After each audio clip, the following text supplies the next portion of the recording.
please join me as we step into our virtual garden party and greet each other through the magic of our welcome video. It includes the photos and greetings you have sent us from various gardens and outdoor settings.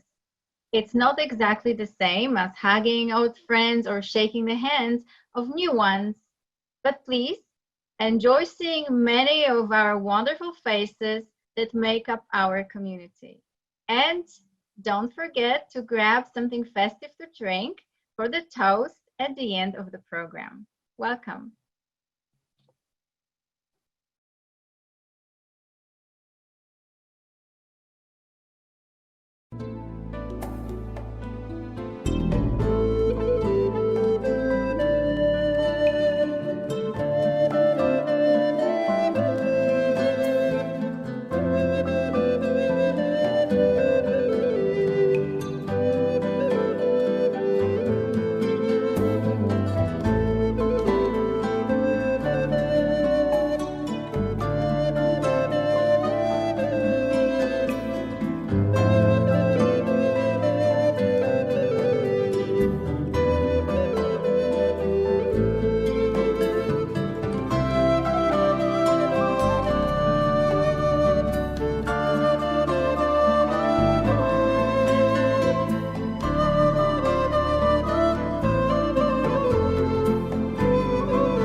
My name is Olympia Sula, board member of GenAfter and one of the 4 hosts at our virtual garden party today.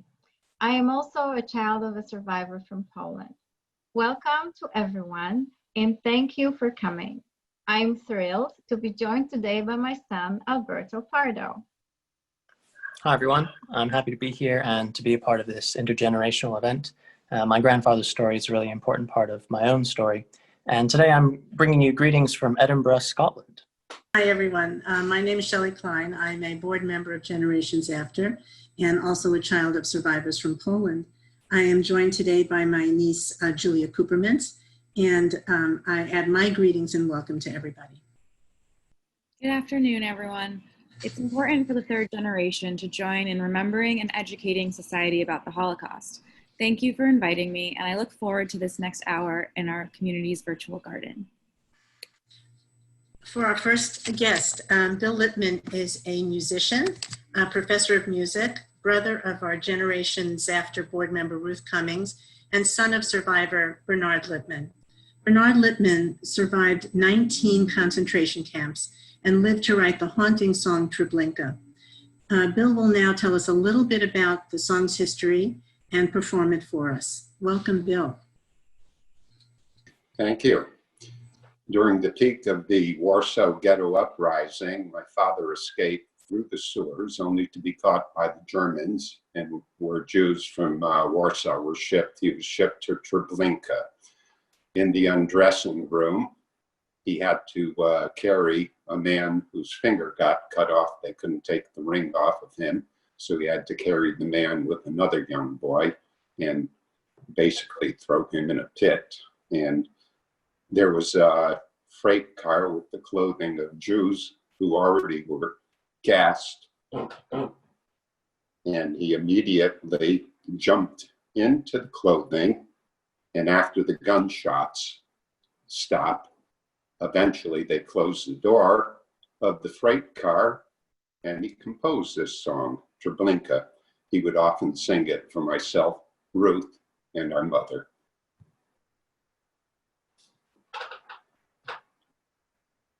Treblinka dort, vor ganze dein Platz gestorben, ein sehr schwer Zeit, ungunnig zu kommen. Von weg from mir, Mamenio und Tate, von weg von mir, Brüder und Schwestern. Das jüdische Polizei sucht zu mir, du musst mach sehr schnell, Häuser Schwärzei, lass mich hier allein zu gestorben. Von weg von mir,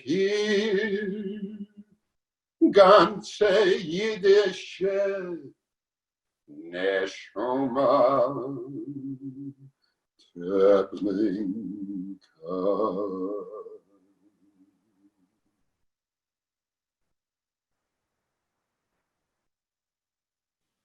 Thank you so much, Bill, for such a moving performance of such a meaningful song.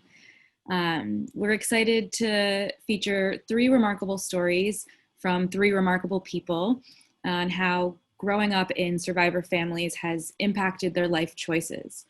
Although there is no time during the program for questions, the speakers have all graciously agreed to stay on after the official end of the program and answer some questions. So please write them in the chat and in the chat function at the bottom of your screens, and we'll collect your questions for later. Our first speaker, a fellow 3G, Courtney Tisch, is Director of Programmatic Engagement at Addis Israel Congregation and also chairs 3G DC, a local organization for third-generation descendants of Holocaust survivors.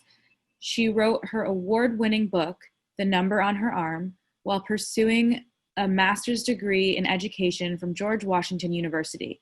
Her maternal grandparents, both Holocaust survivors, inspired her to write this book, and she hopes to continue to share it with families around the world. Welcome, Courtney. Once again, my name's Courtney Tisch, and I've been asked to speak this evening about being a 3G and how I came about writing a children's book about the Holocaust, no less. And I'm also, in so doing, going to give you the journey of how I got here, of how I came to write a children's book, and how I came to be very much an advocate of Holocaust awareness and heavily involved with a local group called 3G DC, which is a group very similar to GenAfter, but for third generation Holocaust survivors. You can go to slide 1. Growing up, my grandparents on my mother's side had always provided inspiration for me. They were absolutely the kindest people you could ever come to know. And I think that inspiration always lived in me because they were so kind and resilient amidst unbelievable horrors that they went through. There was a point in my life where I just inherently knew that they were Holocaust survivors, though we didn't talk about it that much. It wasn't something they were afraid to talk about it. It just didn't happen all that much. But there are certain things I did come to know.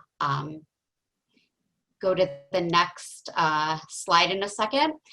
Before I talk about the book that I wrote, The Number on Her Arm, I'm going to give you a very short summary about my grandparents' experience as Holocaust survivors, because there is some stuff that I know, but I say short summary because unfortunately I didn't get all those full details that I wish I knew more than anything right now. And I think that's just my fault, really, and kind of coming to this passion later when it was too late. And also some 3Gs and 2Gs just don't know that much for a variety of reasons. Here's what I do know. I know my grandparents his name was originally Zelman Gorowitz, and Vicky, originally Vicha Bloom Gorowitz, were in their late teens living in Poland when they became victims of the Holocaust. My grandfather was from Celts and my grandmother was from Auschwitz, both from very, very large families. If you could go to the next slide. I know that both of them saw most of their family members taken before their very eyes. I know that my grandfather ended up on a cattle car for 2 weeks without food and water and ended up in Treblinka. I know that through research, because now I've been doing a lot of research into their histories, that somehow he survived the Treblinka uprising and then ended up in Buchenwald concentration camp. I know that my grandmother was in Auschwitz the whole time, and I know that she must have gotten a job there as a sewer, because she is the most and was the most incredible sewer you could ever come to know. And I do know from her telling me that she sewed a lot of scraps that she would give to people who were pregnant or sick. I don't know how my grandparents eventually met, but they did meet after the war ended. They both ended up back in Poland. Can move on to the next slide. They quickly married. They eventually had my mother. They moved to Israel for a few years and then ultimately moved to Toronto, Canada, where they would go on to spend the rest of their lives. You can go on to the next slide. This is the original cover of the book. So how did I come to write a book for children about my grandparents being Holocaust survivors? Before the job I have now, I was actually a teacher and earning my master's in teaching from GW, as Julie said. This was the final course I had to take before graduation. It was a children's literature course, and we were asked to write a children's book. That was the final project, complete with illustrations, the works. And I think having lived with all that inspiration my whole life, for whatever reason, I thought it would be a really great idea to write a children's book for young children about the Holocaust survivors that were my grandparents. This is actually the original cover that I submitted for the class. You can go on to the next slide. These are going to show you some images of the book, and you can go through them at your own pace. This book is semi-autobiographical, and I think that's why a book that seems crazy, writing a children's book for young readers on the Holocaust survivor, I think that's why it became appropriate. It's about a young girl, and that's me, whose grandmother, my grandmother in the book, is in town visiting from Canada. In the book, for the very first time, the grandchild wants to know why her grandmother has a number on her arm. That number is emblazed in my brain for eternity, and that was very inspirational to me when I was writing the book. And in the book, for the very first time, the grandmother feels that her granddaughter is old enough to know that she's a Holocaust survivor, and so is her grandfather. And on this afternoon, she comes to tell the stories about being Holocaust survivors. And again, since this is a children's book, it's told in very delicate ways. The conversation that takes place in the book represents actual conversations I did get to have with my grandparents when I was growing up, learning for the first time about their experiences. And actually, this is a moment that I remember very vividly, is that they were visiting from Canada and we were sitting around the couch, and a video, something came up on TV about the Holocaust, and they just went into this world of living through their experiences, and they just kind of started calling things out. The cattle car, the starvation. My grandfather had a job burning books at one point. So writing that down in a book was powerful and cathartic for me. And it's based in reality. There's parts of the book where the girl breaks down crying, and that actually really did happen. I had to leave the room. I wanted to do more with the book after graduating. It became this really wonderful bonus of getting my master's, having written that book. But because, I don't know if any of you on here are teachers, bless you if you are, life is hectic when you're a teacher, and especially your first year of teaching. That was my life 24/7, and I really didn't have the time to think about the book. And you can go to the next slide. During my second year of teaching, though, my grandmother ended up passing away. My father had passed away several years earlier. And during my second year of teaching, my grandmother had passed away and my grandfather had passed away many years earlier. And for the first time in my life, I felt very dedicated to this ancestry that I came from. And I felt it was my obligation to do something. And if it was through that book, that's through what it was from. I needed to keep their stories alive. So I decided that in 2015, that's 2 years later, but these things take time, I was going to self-publish the book. And when the book came out, I spoke at many, many places, synagogues, schools, museums, bookstores, not only as a way to educate young children about the Holocaust, but as a way to continuously talk about my grandparents and keep them alive. This got me into the work that I'm doing today with 3G DC. Through the marketing that I did for the book, I learned this term 3G, which I had never heard that term before. And it was kind of all over Facebook when you would do searches for Holocaust and relatives of Holocaust survivors. And it was through there and marketing that I learned about a group called 3G NY, which is a 3G group in New York. And I reached out to them and wanted to do a book event with them, and they agreed. And it was the most memorable event that I had in that year the book came out, where I was kind of touring around with it. I got to speak alongside another 3G who had written a memoir about her grandfather. And I was in a room full of 3Gs, full of people just like me. And I felt a connection with these people unlike any I had ever felt before in my life. And I realized that I really wanted to have that back in DC, and did a group exist in DC. And through more time, I found that there was a group that existed. There was a 3G DC group. And through the realities of life and getting busy and having children, they'd gone on a bit of a hiatus. But eventually I got in touch with the founders about 3 years ago, and they let me kind of run with it. And together with them and many more members, we have been off and running with 3G DC. We've been doing programming. We've been doing pandemic programming right now through Zoom like this. We've had remembrance events. We have started to delve into educational work and getting into the schools to tell our stories as 3Gs, which is wonderful opportunities. And that's the next step of our work. We find that extremely vital, especially now. Because however hard it is for children to learn about the Holocaust, it's necessary.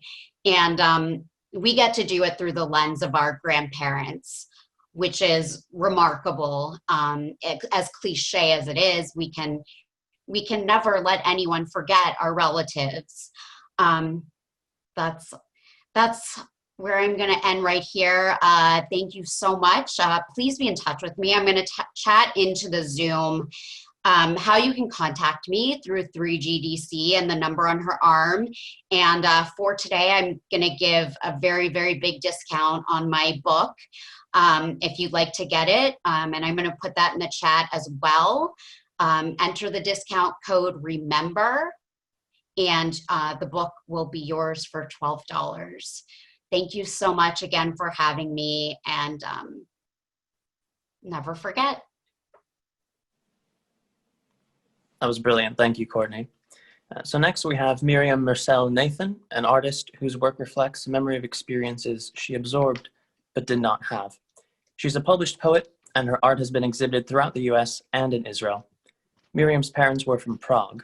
Her father escaped to the Dominican Republic, and her mother was to follow, but unable to obtain a transit visa, her mother was ultimately deported to Terezin.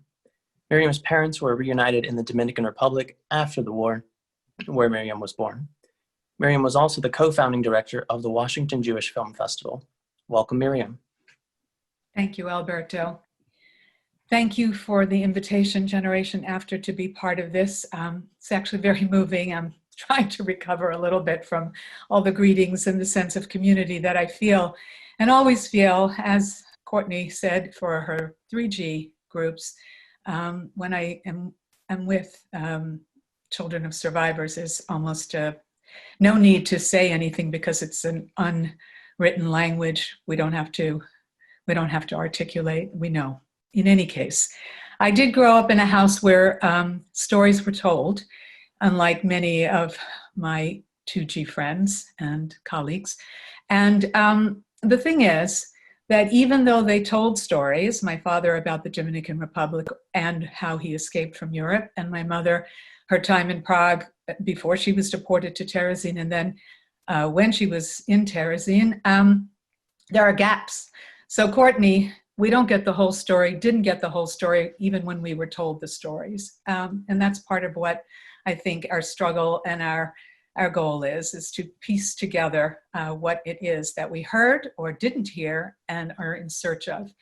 In addition to hearing stories and narratives and sort of meeting but not meeting relatives, there was a box of photographs that were photographs of family members taken.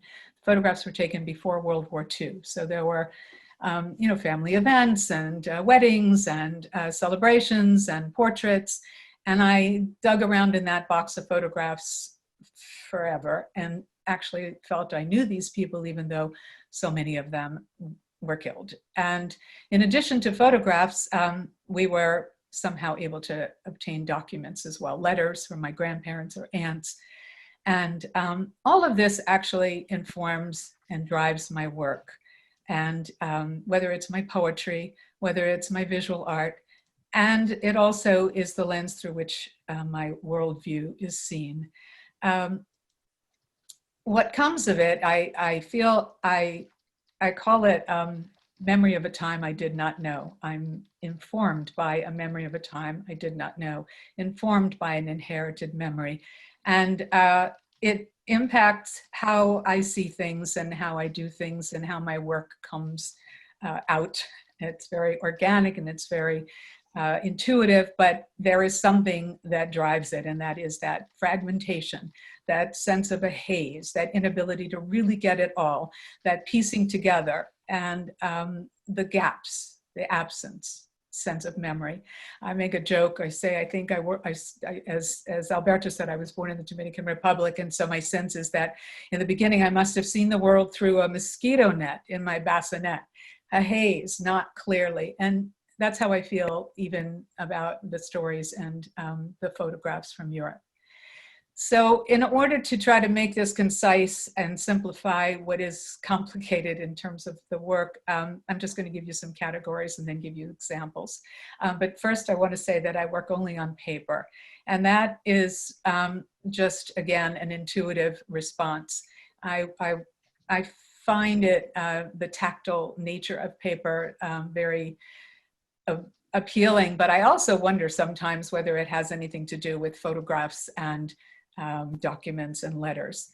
I think it does. And there is a lot of work that comes from, or the source material would be photographs. But let's start with the three categories that I've decided to sort of address briefly. I'm looking at documentation in my work. I'm looking at absence or identifying absence in my work. And I work with text and image, and that comes from writing poetry and being a writer.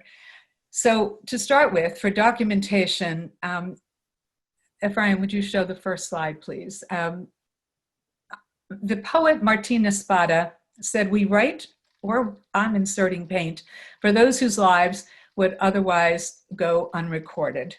And I think it's, again, somewhat like what Courtney was saying. We have this need to document and to tell the story and move it forward. This particular image is coming from photographs and an etching that I did from photographs from the Dominican Republic, where my father was during the war. And on your left, you'll see a chicken coop. It was, this image is based on a photograph that was from his chicken coop on his farm in Sosua. And on the lower right are embedded images of the house that he lived in. The grid often is an organizing feature, and when there is so much destabilization that we inherited, the stories of destabilization, it didn't surprise me that I went to grids. We can go to the next image, please. You will see a wedding, and the wedding is, there it is. The wedding was my Uncle Joseph's wedding, and I discovered by working with these images that actually I didn't know, but the date of his wedding was August 10th, 1941.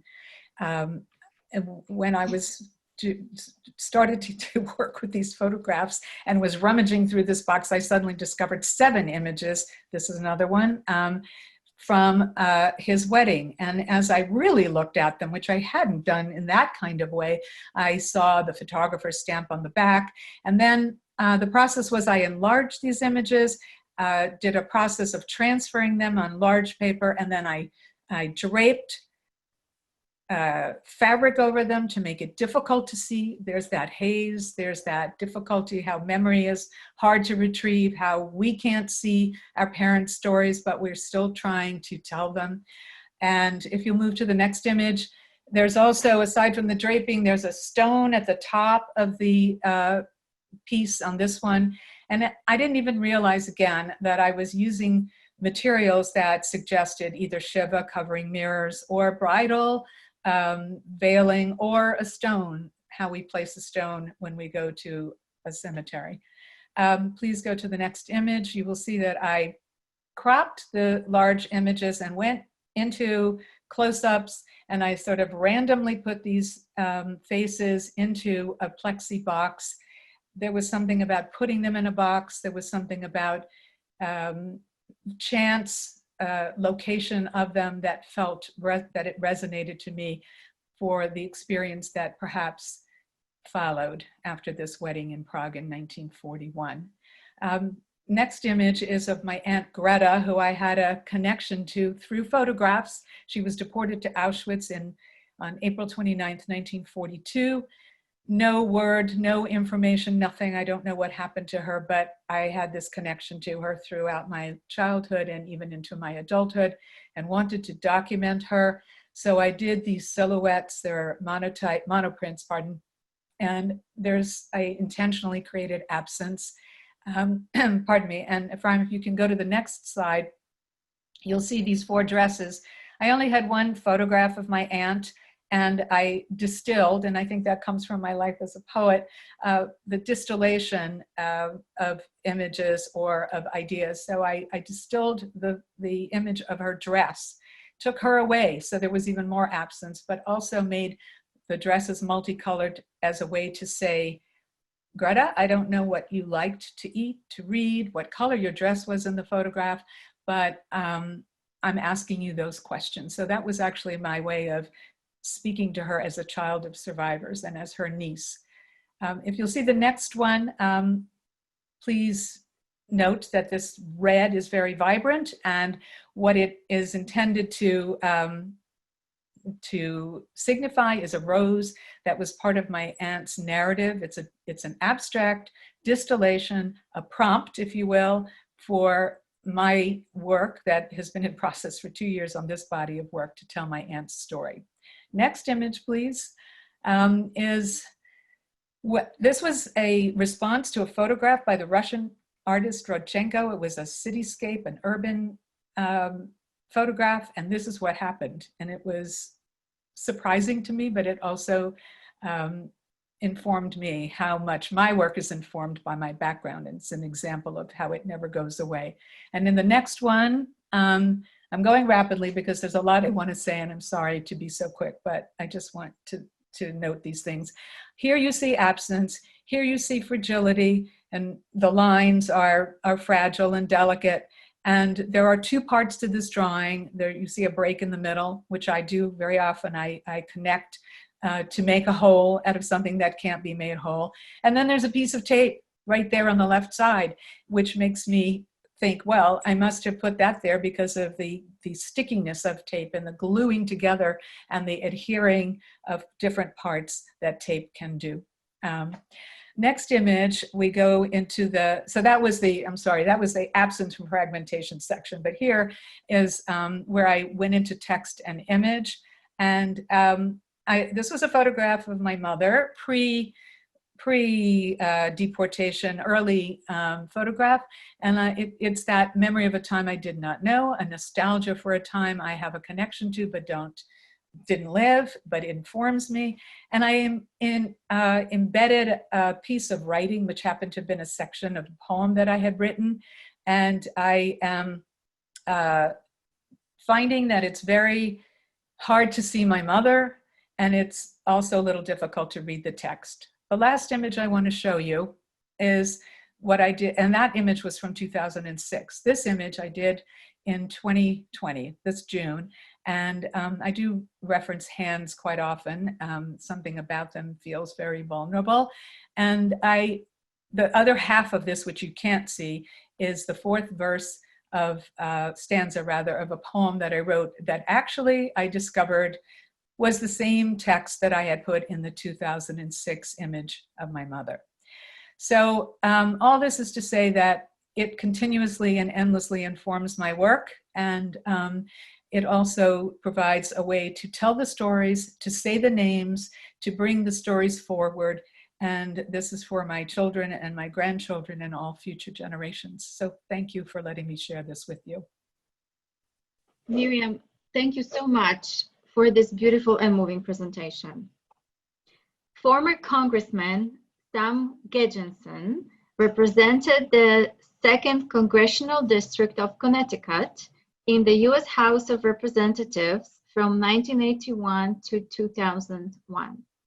Few may know that Congressman Gedjensen is a son of survivors born in a DP camp and grew up on a dairy farm in Bozrah, Connecticut.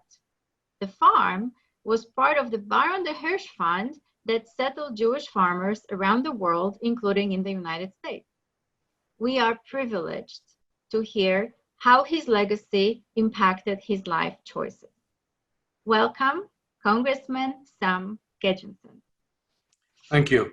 So the other day, Ruthie sent me a piece of a new book about the last million who were in Germany, Jews, Latvians, Estonians, and Poles. And of course, all the borders around the world were closed.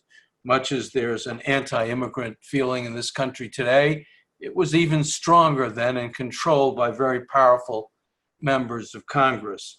As a matter of fact, when Truman finally got them to pass a bill to allow for immigration, they said you could immigrate from Germany if you were there on VE Day, meaning all the Jews who came from Russia and Poland and Lithuania who got to Germany once it was liberated, they weren't eligible to come to the United States. In 1849, the Know Nothing Party, and those of you who live in Washington, D.C. can see an effect of their policies. The Washington Monument has chains of color in the stone about a third of the way up. And that's because the Know Nothing Party stopped the building of the Washington Monument. And when they started again, that quarry had used up all that color stone. So about a third of the way up, there's a distinct change in the color. I was in Congress for 20 years. And in that time, I saw the same things that our predecessors had seen, but we had more power. It's still always a struggle.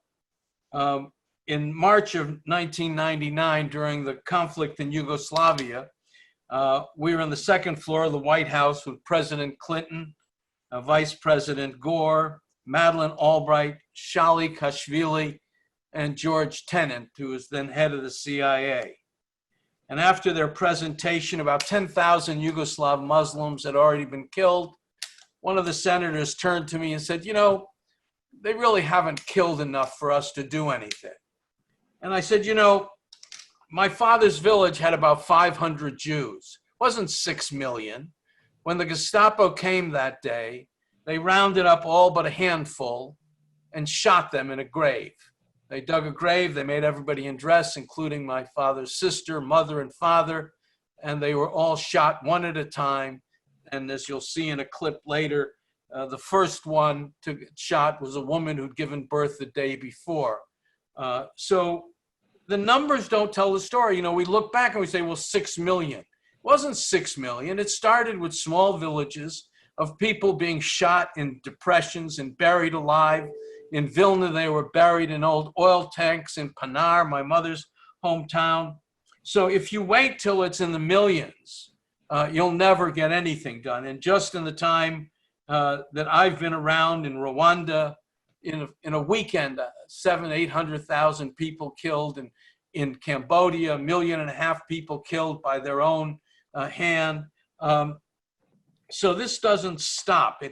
And remembering is what we've always talked about since the first, big event we had in Washington, D.C. in the early 80s. But remembering's not enough. If you just remember and don't do anything, then you haven't learned a lesson. And if you only respond when they're going after Jews, you'll not do anything, because we're not always first, but we're never last. And if racism and hatred starts, they may start with a different group, but we'll end up being in line before the end. One of the things that really struck me was a story my father told me about the Alta Goya. And I like to use that term because the Jewish interaction with Gentiles hasn't always been a positive one. So Goy and Goyim and Goya don't always have the most positive inclination in their words. But this Alta Goya risked her life and her 8 children to save a Jew. And my father told me the story. And then when I was in Parfyanov, my father's hometown, and met with her, first she yelled at me. She says, "Why didn't you come when I was young and pretty? Look at me now, I can't see." Well, I tried to come earlier, but when Russia controlled it, they wouldn't let me go to Belarus because it was too poor an area. So she told me this story that I'd heard before. It was Christmas time, and her son had come back from a factory controlled by the Nazis. And she was crying. Someone said, "Why are you crying?" She said, "I can't tell you." And she kept crying. Finally, she broke down. She says, "We have 8 children. We don't have enough food. We're hiding 2 Jews. And now that I've told you, you'll get drunk, you'll tell your friends, and they'll come and kill the Jews." The son was smarter than the mother gave him credit for. He says, "Ma, if I get drunk and tell my friends, they're not just killing the Jews." And so I think we all like to think of ourselves as really good people.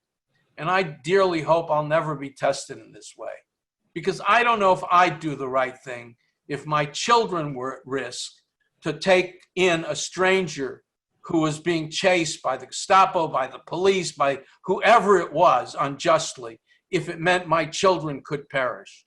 And so the courage of this old peasant woman is just astounding to me. And there were actually 2 families that took him in at different times during the war. Of course, bureaucracy comes into everything. So finally, my father wrote to Yad Vashem to have them included in the Righteous Gentiles. Of course, we'd been helping them since the war and everything.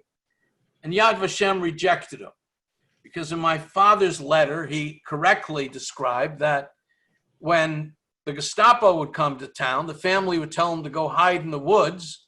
He would hide in the woods for a day or 2 till the Gestapo left, and then they'd go and get him and bring him back.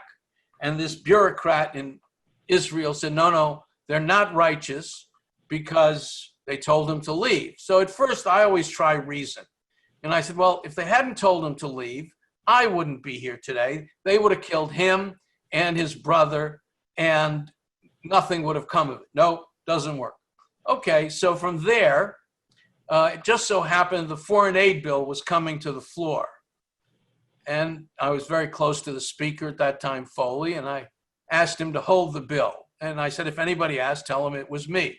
And of course, the Israeli embassy, we got their attention right away. And a friend of mine, Tovah Herzl, called me immediately, said, "Sam, what are you doing?" I said, well, I have a problem. She said, we'll fix it. I said, great, call me when it's fixed. The next day it was fixed. The next day, the bill was let out of committee and onto the floor and passed the House. So one of the lessons here is we all have to continue to struggle.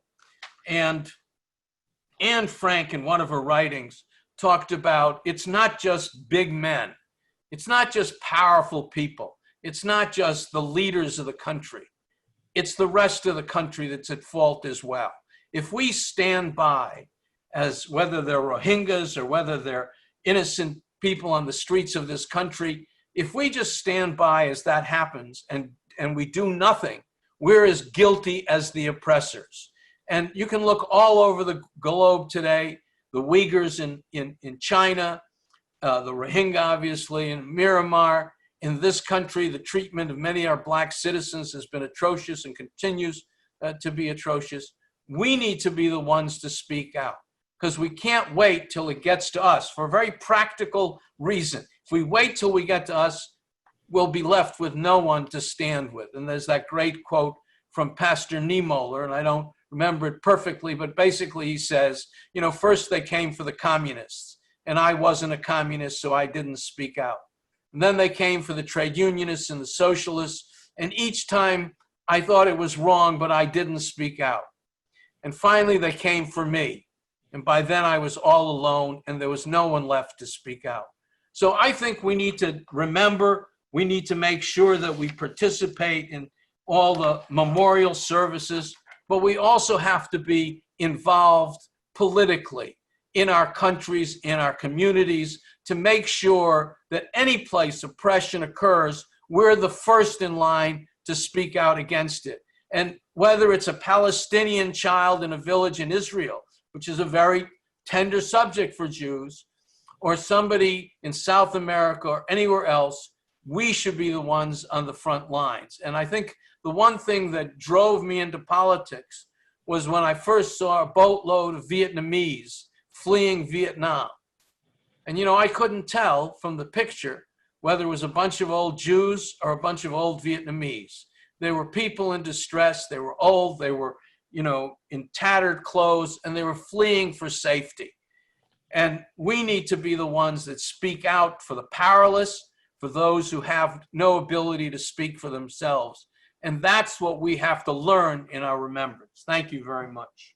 Thank you so much, Congressman Gedjensen. You've certainly given us a lot to think about. That was very, very inspiring. Thank you so much. Everyone, in a moment, we're going to make a special toast together. So be sure to have your glass at hand. And for now, though, I'd like to take this moment to thank all of you for attending. Thank you to our wonderful singer, Bill Lippman, and to all of our speakers, Courtney Tisch, Miriam, Marcel, Nathan, and to Congressman Sam Gedjensen for their riveting presentations. And last but not least, don't forget to write questions you may have in the chat function at the bottom of your screens. Turn it over to Olympia. Before we end our party, we want to say special thanks to Ad Israel's Flash Choir for allowing us to share their beautiful Hebrew rendition of my favorite, Leonard Cohen's Hallelujah. And as we cue up this inspiring music, please take yourselves off mute and let's have a toast together. Raise a glass and make a toast to a bright, hopeful, and healthy Shana Tovah. All together, L'chaim. L'chaim.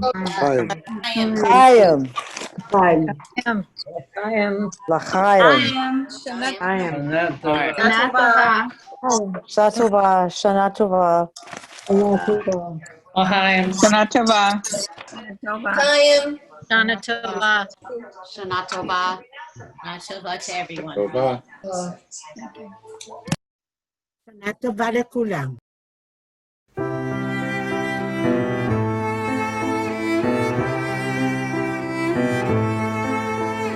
Hallelujah, Bekocho. Hallelujah, Kiazo. Hallelujah, Bifurot. Hallelujah, Kerogolo. Hallelujah, take a shofar. Hallelujah, Levinot. Hallelujah. Hallelujah.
everybody. I'd like to introduce myself.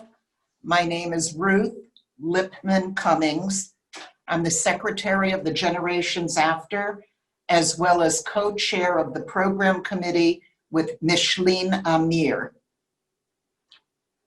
I will be checking for questions, and we can start with Jill Gay and Ellen Greenberg, whose questions were similar.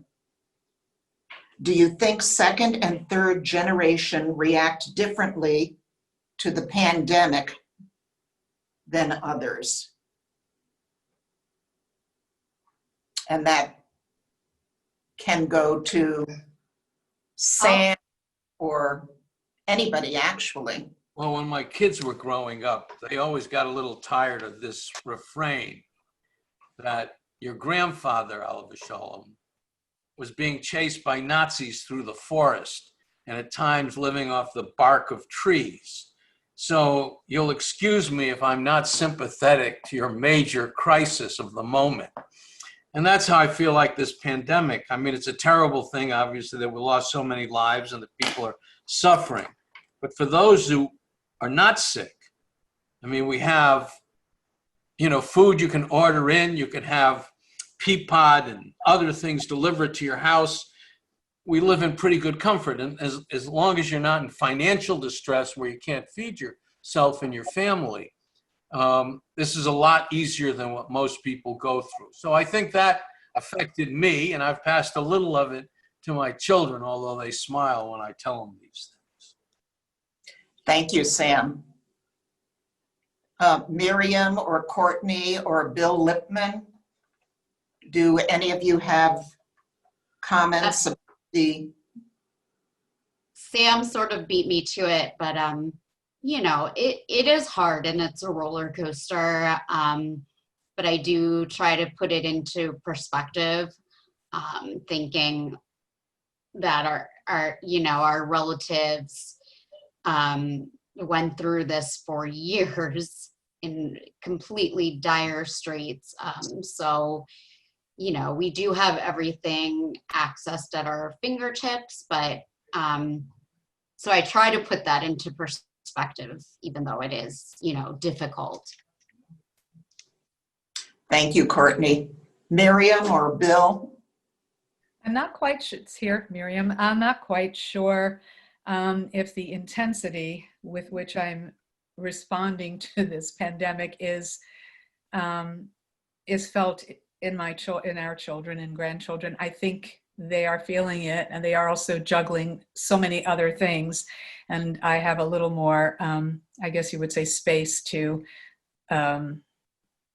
think about it without having to do a lot of practical things like manage children and schooling and so on and so forth. But for me personally, I'm finding this very destabilizing. I find it very much on my mind. I'm thinking so much about how was it for my parents at a time when they didn't know how things would be. And we have a sense of what we're hoping for, health and wellness and stability and whatever. But right now we don't have any specifics. And I keep thinking there's like a loop, a Holocaust loop that I do feel I'm in. As I said, I can't speak for my children, but I know they're not affected by this, but I'm not sure if it's as strongly connected to the Holocaust as other things. But now I'm going to ask them. Thank you, Miriam. If anybody else has questions, please put it on the chat. Miriam, when your art career began, did it begin as Holocaust-themed art?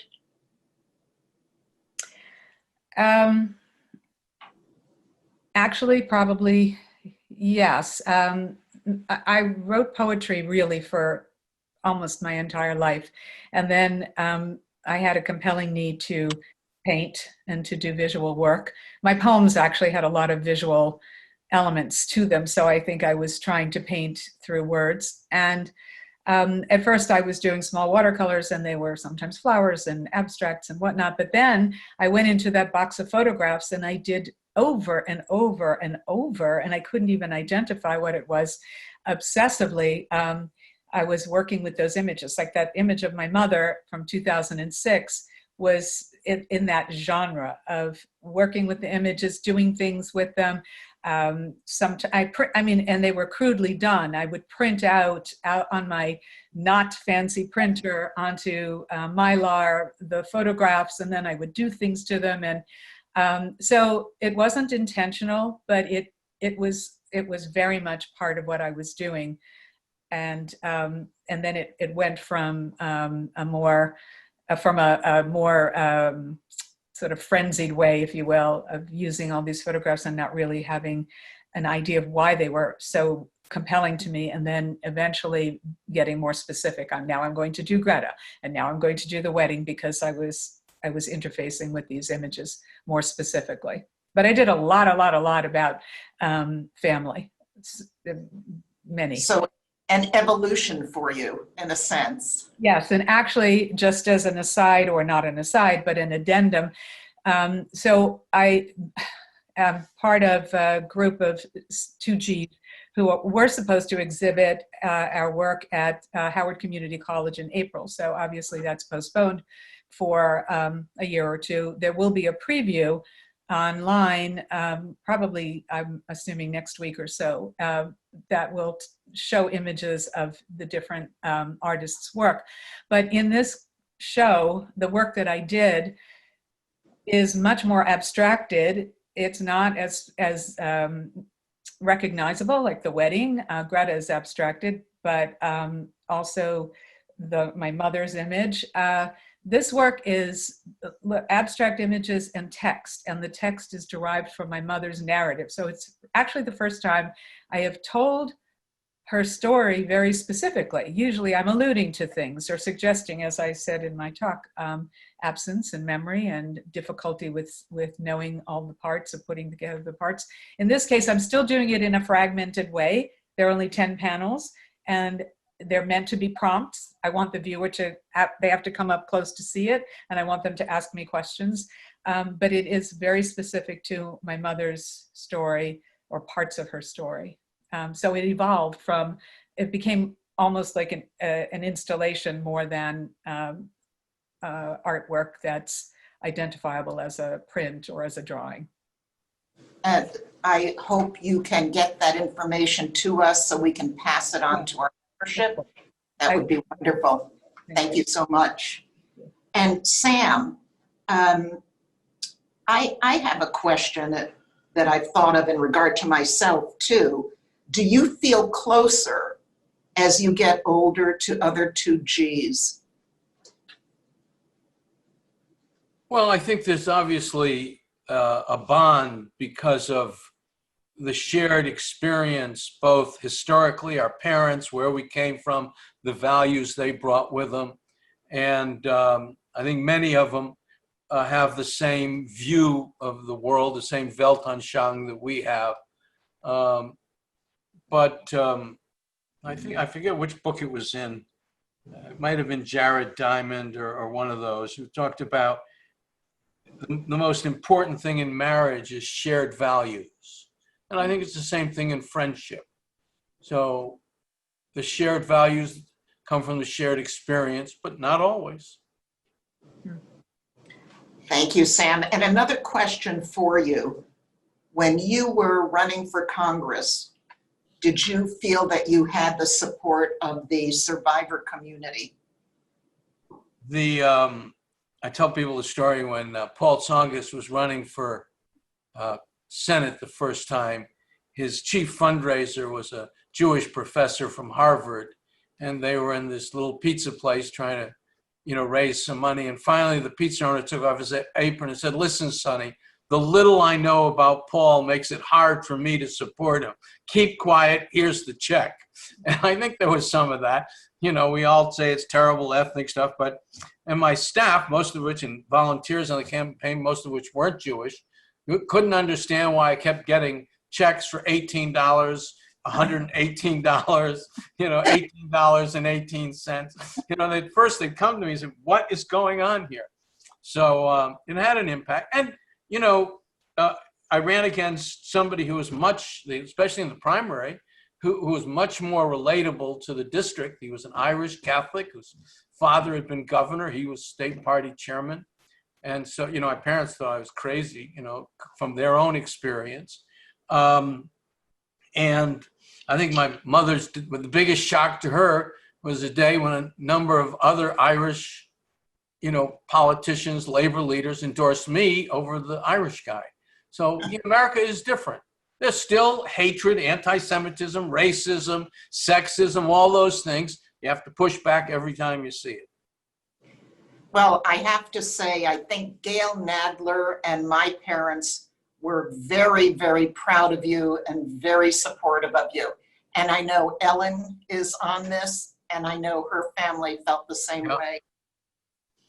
This one's for Courtney, and then we might want to wrap up since I don't see any other questions. Courtney, unless I missed this, what is your first memory of your grandmother's number?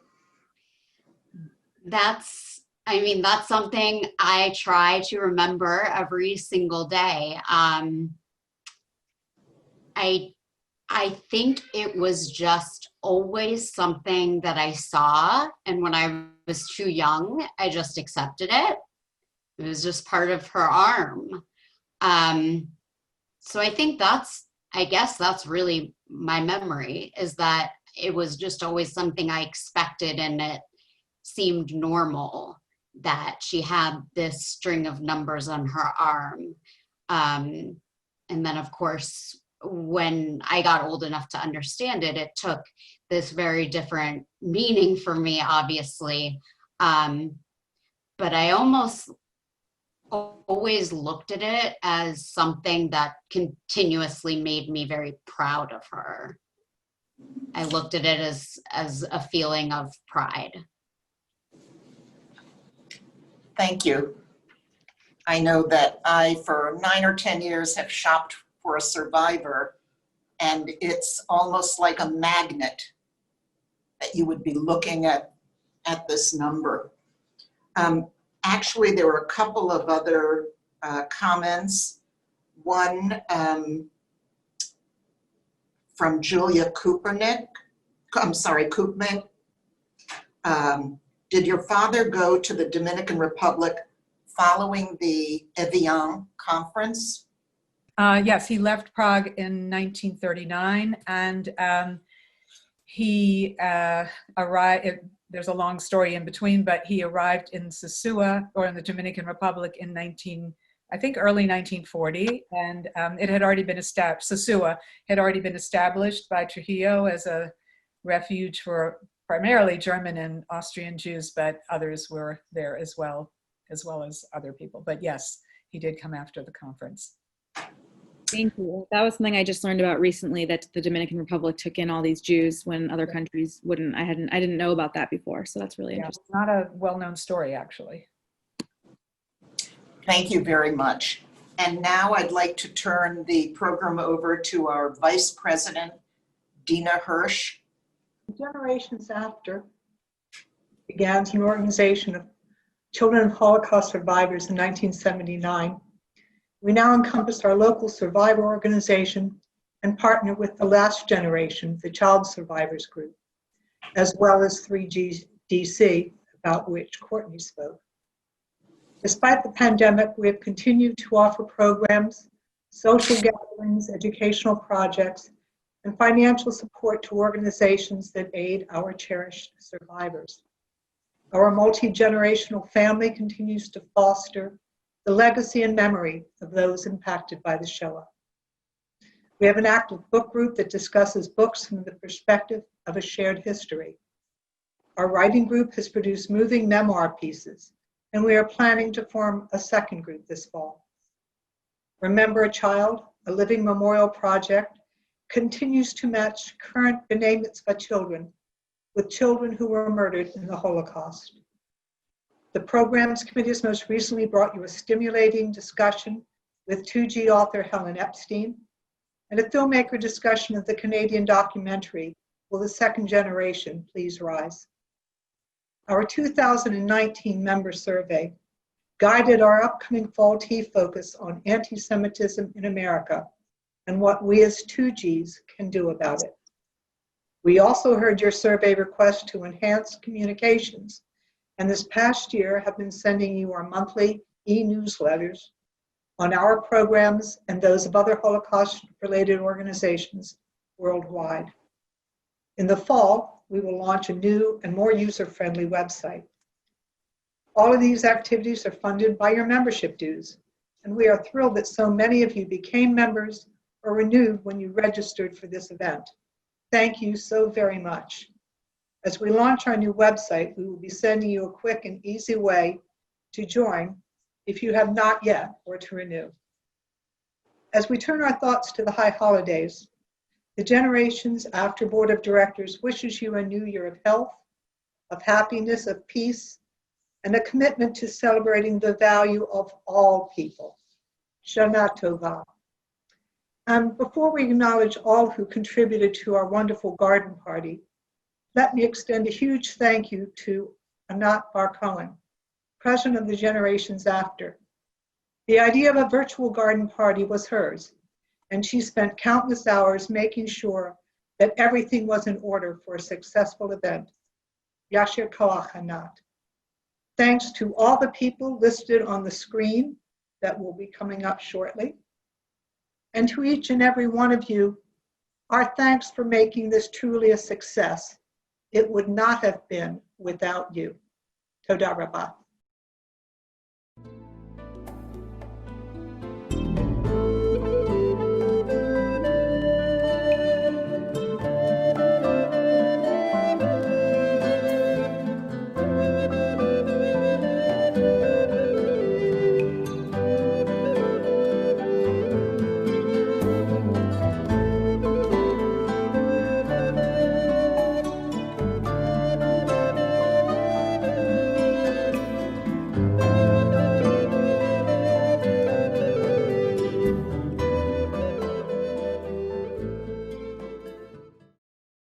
Thanks so much, everyone. Thank you. Shana Tovah. Shana Tovah. Shana Tovah. Bye. Thank you. Hi, Gwen. Hi, Olympia. How are you? This is Sam. Hi, Sam. How are you? Good to see you. Good to see you too. Shana Tovah, everyone. Bye-bye. Tovah. Thank you. Bye. Shana Tovah. Great program. Thank you. Great job. It was wonderful. Thank you so much for including me. Thank Take you. care. It was great to have you.